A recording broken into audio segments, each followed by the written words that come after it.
membres de la communauté Banyamulenge vivant à Kinshasa, dénonçons les discours de haine et les mensonges intentionnellement montés par certaines personnalités politiques et ecclésiastiques autour de la question d'installation des animateurs de la commune rurale de Minembwe.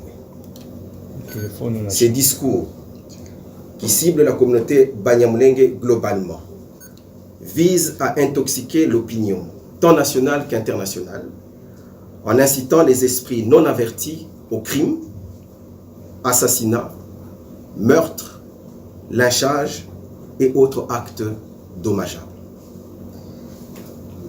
En date du 28 septembre 2020, les autorités provinciales du Sud Kivu ont procédé à l'installation des animateurs de la commune de Minembwe, un acte tout naturellement administratif. Au cours de cette cérémonie, le ministre provincial de l'Intérieur, M. Luabanji Luasi Ngabo, a simplement procédé à la lecture du procès-verbal irrelatif et tout s'est déroulé suivant les pratiques protocolaires et administratives habituelles. Cette commune rurale a été créée, avec tant d'autres, par le décret numéro 13/029 du 13 juin 2013 du Premier ministre conférant le statut de ville et de commune à certaines agglomérations de la province du Sud Kivu. Les animateurs de cette entité ont été nommés le 28 novembre 2018 par le vice-premier ministre, ministre de l'Intérieur, notifiés le 20 février 2019 par le gouverneur de la province du Sud Kivu et installés le 28 septembre 2020 par le ministre provincial de l'Intérieur. Ces institutions de la République démocratique du Congo ont posé tous ces actes conformément à leurs prérogatives et compétences. Le décret précité fait partie de 11 décrets, numéro 13/020 jusqu'à numéro 13/030, conférant le statut de ville et de commune à certaines agglomérations dans les 25 provinces de la RDC, à l'exception de Kinshasa.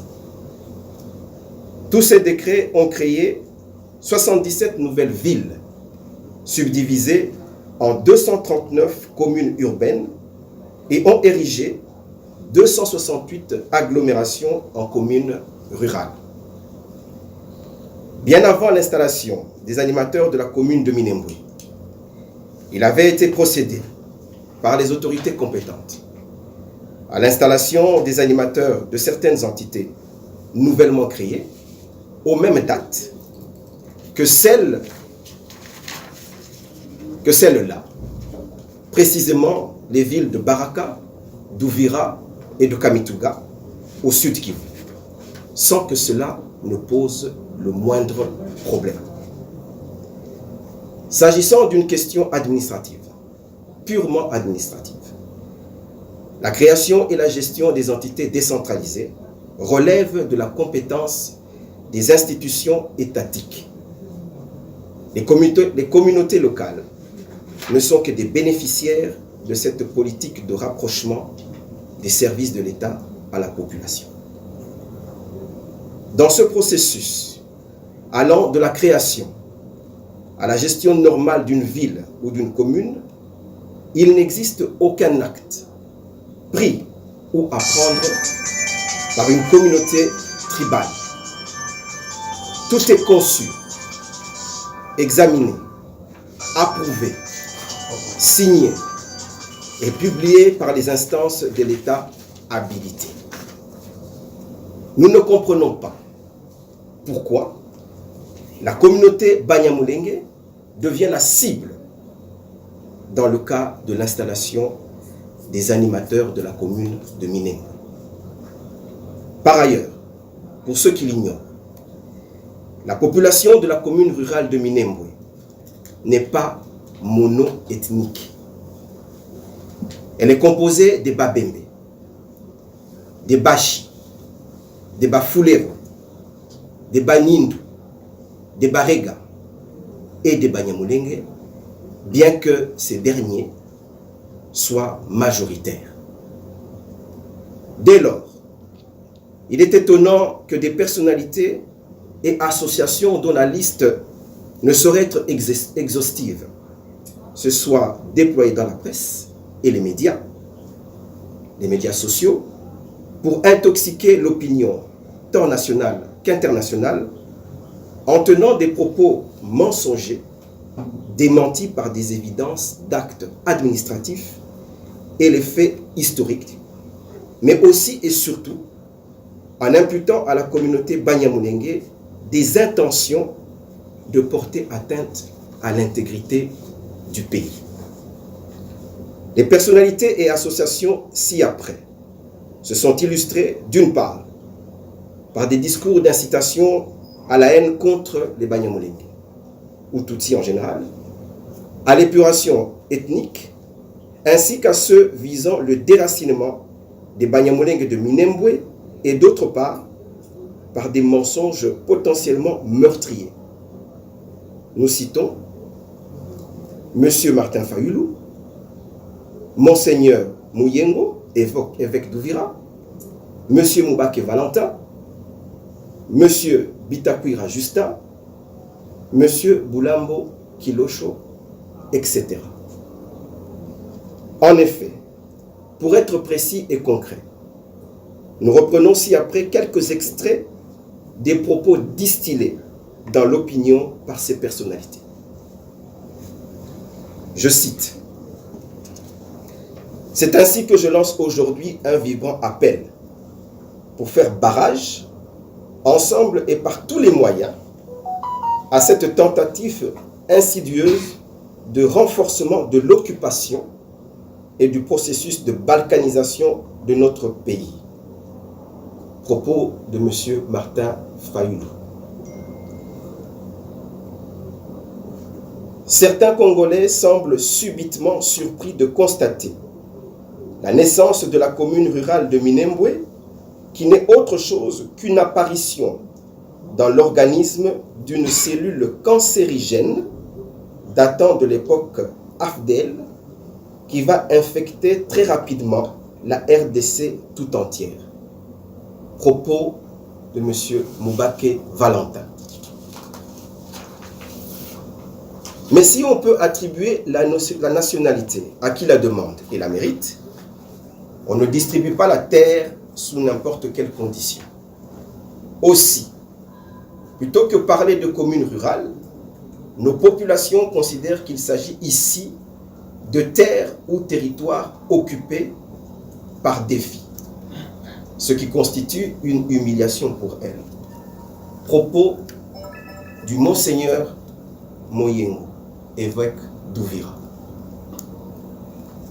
M. Bitakwira Justin a affirmé que de son vivant, il a vu les Banyamulenge s'installer en RDC en provenance du Rwanda, alors qu'il est né en 1960.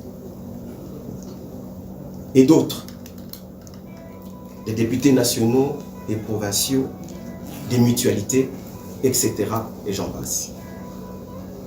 Ces différents propos démontrent clairement les intentions malveillantes de leurs auteurs, dont l'objectif est d'exacerber les divisions entre les Banyamulenge et les autres communautés en ramenant les débats révolus sur la problématique de la nationalité avec ses corollaires comme à l'époque des années 80 et 90.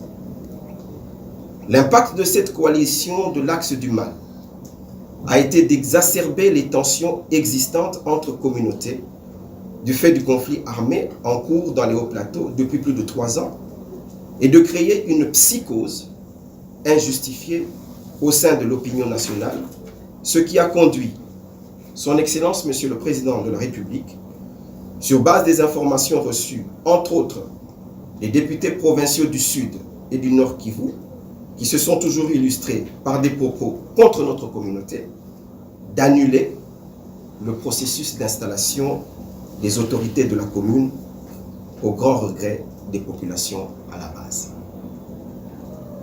Comme d'aucuns pouvaient s'y attendre, les réseaux extrémistes ont déjà inondé des messages de haine, présentant les Banyamulenge comme des nuisibles étrangers et interprétant la décision de son Excellence Monsieur le Président de la République comme une victoire, alors que cette dernière a été dictée par le seul besoin de maintenir la paix sociale, selon sa communication au Conseil des ministres du 9 octobre 2020.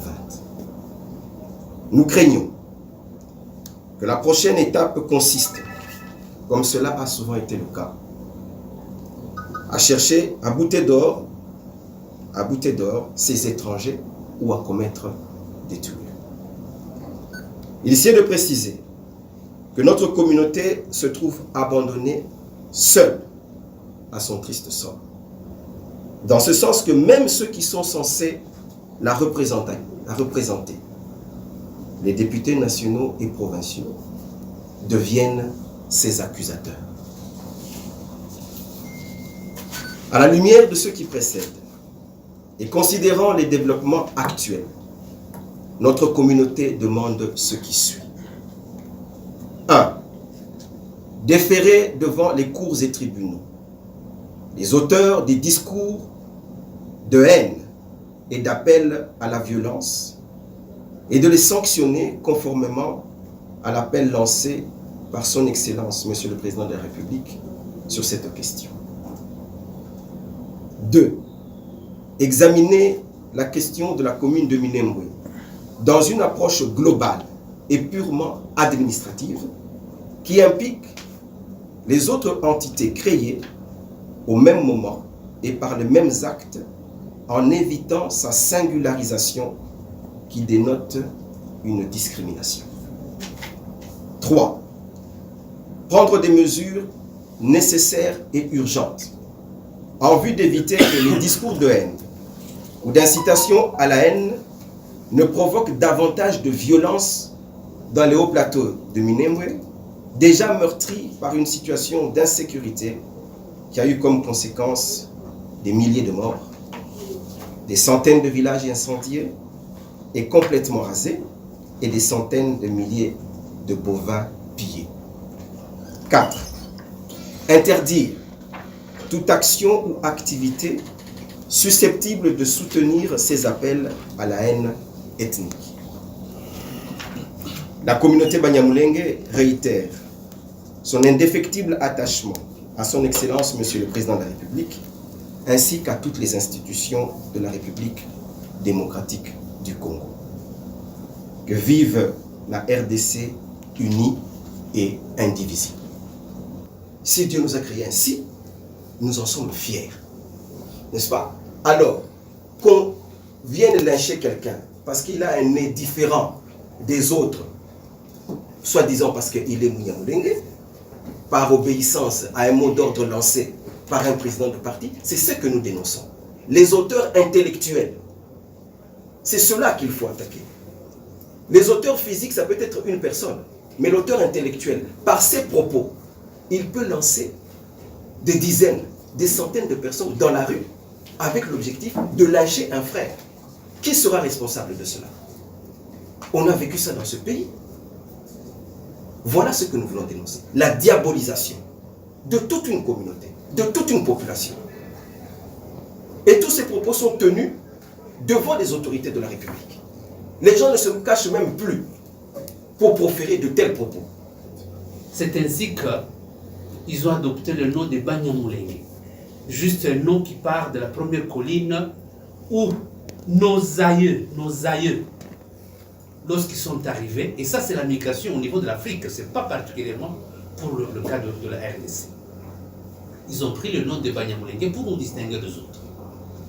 C'était pour résoudre ce problème-là, parce que les voisins, ils nous accusaient, on vous appelle des Banyarwanda, de l'autre côté il y a des Banyarwanda, vous risquez de semer la confusion. Nous avons pris cette option pour clarifier les choses. Un autre élément qu'il ne faut pas sous-estimer, regardez les 9 frontières que nous partageons avec les autres pays voisins. Quand vous allez au sud, vous trouvez des Lunda qui sont au Congo et ils sont en Zambie. Mais parce qu'ils ont la même faciès, ça ne pose aucun problème. À l'est, vous avez des Babembe, nos voisins. Ils sont en Tanzanie, des Babembe. Ils sont même au gouvernement tanzanien. Ils ont la nationalité tanzanienne. Ça ne pose aucun problème. Les textes légaux tanzaniens le reconnaissent quand est-ce qu'ils sont sur leur territoire et la question est close. Nous avons ici chez nous des Hutus qui sont d'expression Kinyarwanda. Ils sont au Congo et ils sont au Rwanda. Les Hutus qui sont avec nous au Congo n'ont jamais connu un problème. Vous avez le professeur Nyabirungu à l'université de Kinshasa, vous le connaissez comme un grand professeur. C'est un Hutu. Nous avons des ministres, on peut vous les citer, qui ont été ici, Machako, le feu Machako, Vunabandi, ça n'a posé aucun problème. Simplement parce que c'est un Hutu, c'est un bandit, c'est un Bantou. De l'autre côté, c'est un Bantou, ça ne pose aucun problème. Pour vous, pour la grande majorité, ça ne pose aucun problème. Mais nous, le problème, c'est la faciès. C'est ça l'éducation qu'il faut donner aux Congolais. Hein? Ils n'ont jamais accepté que les Nilotiques qui habitent le Congo sont des Congolais. C'est ça la grande difficulté. Et il faudra élever le niveau de la compréhension et éduquer la population. Ils acceptent plus leurs frères Bantous qui sont venus. Nous sommes à Kinshasa. Est-ce qu'il n'y a pas des Bakongo qui sont en face ici chez nous? Et est-ce qu'il n'y en a pas ici chez nous, à Kinshasa, même dans le Congo central ou dans le Bandundu? En Angola, ça n'a jamais posé problème.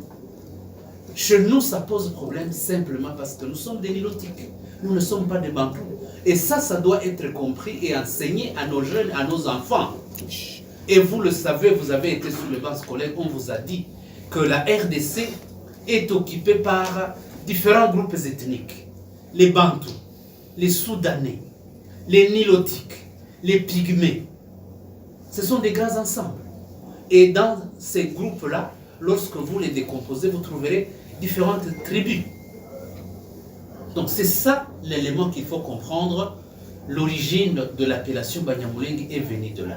Et les Bitakwira, qui sont nos voisins, je dirais donc les membres de la communauté Babembe Bafouliou, ils connaissent très bien cette histoire. Et ils devaient d'ailleurs être le premier à vous le dire, vous de l'Ouest, qui ne nous connaissez pas. Malheureusement, ils sont les premiers qui passent sur les médias pour s'aimer la confusion au sein de la population congolaise. Donc nous voudrions lever l'équivoque et vous, les gens de la presse, aidez-nous à éduquer la population. Ça ne nous arrange à rien. De notre communauté, la communauté Banyamulenge. Il a été député national à 2 reprises. La députation ou le mandat de 70. Et là, ça s'était fait par nomination, vous vous souviendrez de l'histoire. Mais en 77, on a organisé des élections tout à fait démocratiques. Et il a été élu. Élu d'Ouvira. À l'époque, on parlait encore de région, je pense. C'était la région du Kivu. N'est-ce pas? Il a été élu d'Ouvira. Et à Ouvira, laissez-moi vous dire que la communauté majoritaire n'est pas la communauté Banyamulenge. N'est-ce pas? À Ouvira, la population majoritaire, c'est les Vira, c'est les Bafuliro. Et ils l'ont élu, lui, comme leur représentant. À côté de d'autres Fuliro. C'est pour vous dire que ce pays, à une certaine époque, nous avons vécu en parfaite harmonie. Celui qui était méritant était élu, non pas pour son appartenance tribale ou ethnique, mais pour justement sa capacité à mobiliser. Et M. Gisaro Mohoza a été élu. N'est-ce pas? Alors, on lui attribue l'appellation Banyamulenge. Laissez-moi vous dire, monsieur, comme vient de l'expliquer mon collègue, monsieur Tadé Moutouali, ce que les gens considèrent aujourd'hui comme, comment dirais-je, une manipulation, nous devrions être reconnus comme patriotes. Patriotes. Parce que pourquoi nous avons voulu que nous soyons appelés Banyamulenge? C'était pour éviter la confusion entre les sujets rwandais qui sont venus dans notre pays à la suite des massacres qu'il y avait dans leur pays. Les Tutsis rwandais subissaient des massacres. Vous connaissez l'histoire. En 1959, il y a eu des massacres. En 1972, je pense, il y a eu encore des massacres. Et ces populations se sont déversées dans notre pays, Zaïre de l'époque. N'est-ce pas? Et nous avions estimé, comme il a dit, nos aînés, dont mon père était le leader à l'époque, se sont dit non. Pour éviter que demain, on puisse faire la confusion, nous prenons l'appellation Banyamulenge. Banyamulenge qui fait référence à la colline Mulenge, là où nos aïeux sont arrivés. Pour répéter les propos de mon frère ici. Initiative de papa. Je dis, il était leader, mais c'était une décision de la communauté. Nous parlons de nos aînés en politique. Et je voudrais dire, parce qu'il y a des gens qui disent, voilà, pourquoi changer de nom? Je vous donne un exemple concret aujourd'hui. La chefferie au sud du Kivu, je parle d'une population juste voisine, les Bafouliru. La chefferie des Barundi. Vous savez qu'il y a une chefferie qui s'appelait la chefferie des Barundi. Ici, dans le sud Kivu, cette chefferie des Barundi, c'est dans le territoire de dans le territoire de dans la plaine de la Ruzizi. Cette chefferie s'appelait la chefferie des Barundi, s'il vous plaît. Depuis l'époque coloniale. Chefferie des Barundi. Aujourd'hui, au moment où nous parlons, cette chefferie s'appelle la chefferie de la plaine de la Ruzizi. Pourquoi?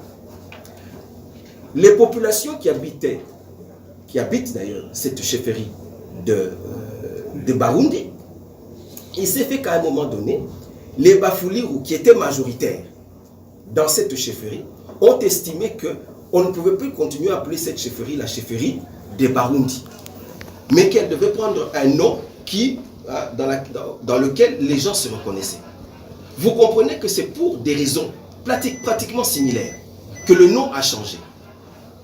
Ce n'est plus chefferie des Barundi, c'est devenu chefferie de la plaine de la Ruzizi. Alors pourquoi lorsque les Banyamulenge décident à un moment donné de leur histoire de dire, pour éviter toute confusion avec les populations, comment dirais-je, les populations réfugiées, les populations qui sont venues dans notre pays à la suite des problèmes qu'ils ont rencontrés chez eux, pour éviter cela, nous décidons de nous appeler, ça doit faire l'objet, je ne sais pas. Précisons encore une chose, monsieur, puisque nous avons l'occasion d'avoir la presse ici. La communauté Banyamulenge, notre peuple, est un peuple d'origine. Nous ne demandons pas, tout à l'heure j'entendais quelqu'un dire ici, que si M. Bitakwira nous reconnaît, mais nous ne demandons pas à M. Bitakwira de nous reconnaître quoi que ce soit. Ce n'est pas Bitakwira qui nous reconnaît quoi que ce soit. C'est la loi congolaise, c'est la loi de notre pays qui nous reconnaît cette nationalité. Ce n'est pas un individu, qu'il s'appelle Bitakwira, qu'il s'appelle Boulambo, qu'il s'appelle Fayoulou. Ce n'est pas à eux que nous demandons la nationalité. Nous sommes des nationaux congolais d'origine parce que c'est la loi nous le confère, parce que notre histoire nous le reconnaît. Lorsqu'en 1885, peut-être que je risque de faire un cours d'histoire. Ou en commune, je ne voudrais pas revenir là-dessus. Je vais rester seulement dans le cadre du camp de Minembwe. Ici, je voudrais vous préciser d'abord que les députés provinciaux du Sud Kivu qui ont descendu sur le terrain dans tous les villages, dans toutes les localités du territoire de Fizi, ils ont fait les rapports.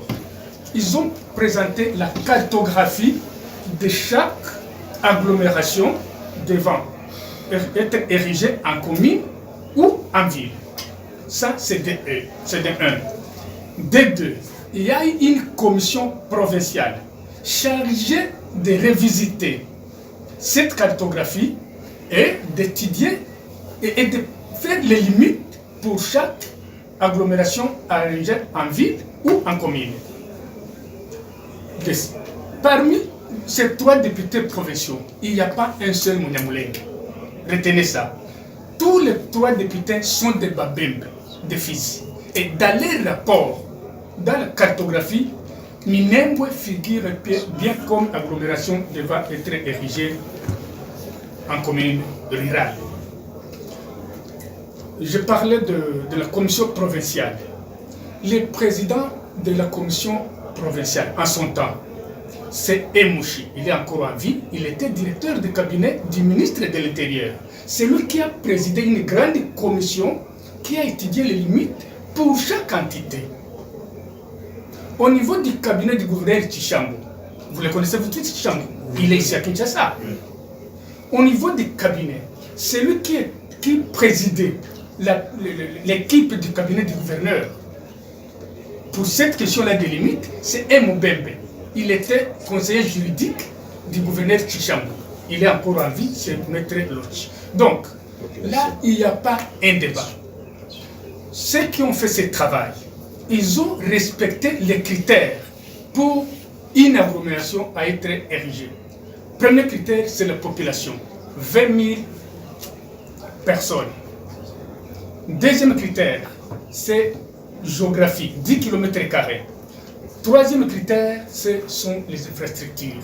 Et la commission a estimé que Minembwe remplit les conditions. Moi qui vous parle, je suis de Minembwe.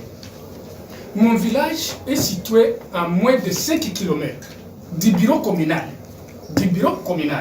Mais je ne suis pas de la commune de Minembwe. Puisque moi je suis de la commune de Mwenga. On a respecté tout ça. Ceux qui disent que non, les limites, ça va jusque dans les territoires de Mwenga, dans les territoires du Vira, je ne sais pas, vers les frontières, ça, ce sont des intox. Ça, c'est pour tromper l'opinion. S'il vous plaît, ceux qui ont fait ce travail ont fait leur travail conformément aux critères. Donc, la commission ad hoc, composée des experts scientifiques, nous les attendons qu'ils aillent sur le terrain, mais qu'ils visitent aussi pour les autres entités. S'il y a une irrégularité quelque part, ce n'est pas les Madame Moulengue. On ne peut pas être victime de ça.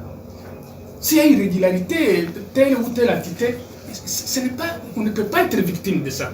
Donc, en ce qui concerne les critères, la population, les limites, les infrastructures, Minembwe a répondu aux critères et jusqu'aujourd'hui, nous pouvons rassurer toute la population congolaise et celle de Kinshasa en particulier qu'il n'y a aucun problème de limite ou de population en ce qui concerne la communauté.